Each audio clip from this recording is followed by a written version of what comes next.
C'est le congrès des agences de développement de France, donc un congrès national, 500 participants, des patrons, on attend le PDG, le dirigeant de Michelin, donc c'est pas des seconds couteaux, tous les politiques, et on a décidé au niveau du comité régional CGT Auvergne que les représentants des salariés, ceux qui créent les richesses, viennent faire entendre leur voix. Alors il y a d'abord les représentants de l'Interpro, des directions des UL, des UD, de Haute-Loire, du Puy-de-Dôme, de l'Allier, et puis il y a aussi des salariés en lutte, comme ceux de JPM, JPM à côté de Moulins, 160 salariés qui vont être, si la lutte n'est pas gagnante, ils s'emploient à contrer les projets de la direction, mais le projet quand même c'est la fermeture complète du site, un site qui fait 14% de rentabilité, donc une délocalisation pure et simple, un vrai scandale, donc ils sont là, ils vont prendre la parole devant ces messieurs dames. On a trouvé le coupable et on nous dit, voilà, la reconfiguration, et là on le découvre, la reconfiguration c'est la fermeture du site d'Averne, la suppression des 163 emplois sur le site d'Averne.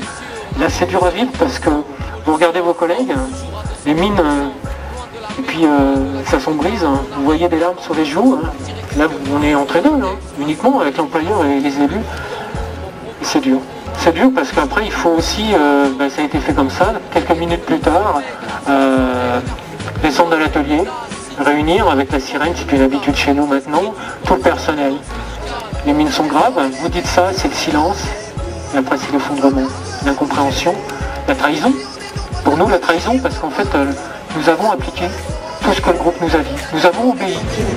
Et voilà, il y a aussi des gens de Cotin, de Dunlop, d'Adiceo pour commenterie, voilà. Les représentants des salariés veulent faire entendre leur voix et on a essayé de jouer des coudes quand même pour pouvoir parler à l'intérieur de ce colloque. Et donc, ça a été accepté, la Confédération a été sollicitée et c'est Serge Brugière, qui est vice-président du Césaire Auvergne, qui va représenter la Confédération, qui va participer à une table ronde qui s'appelle « Quels freins pour le développement économique ?» Tout un programme. On imagine bien que les freins au développement économique pour la CGT ne sont pas tout à fait les mêmes que pour Michelin ou d'autres. Dans le cadre, face à la campagne du MEDEF qui dit allez, les salariés coûtent trop cher, le code du travail est trop rigide, enfin bref, tout ce qu'on sait, la CGT va développer, je veux dire, à l'inverse. Développer les territoires, c'est certainement pas payer les salariés avec des salaires de misère, développer la précarité. Comment attirer les gens, les fixer au territoire, avec des conditions de rémunération et des conditions de vie comme ça. La formation professionnelle, on sait que c'est une des clés du développement économique et pour l'instant, c'est peanuts en gros pour la masse des salariés. Donc c'est ce type de proposition qu'on va mettre en avant. Dans le cadre de la démarche syndicale CGT, avec les 10 propositions pour une sortie de crise. Évidemment, en toile de fond, il y a le traité européen qui prévoit une austérité accrue. Et évidemment, s'il passait, ça serait pas une bonne chose, y compris pour le développement économique des territoires. Je pense qu'on va être écouté, parce que les gens qui seront en face de nous sont polis, il y a les politiques, les décideurs.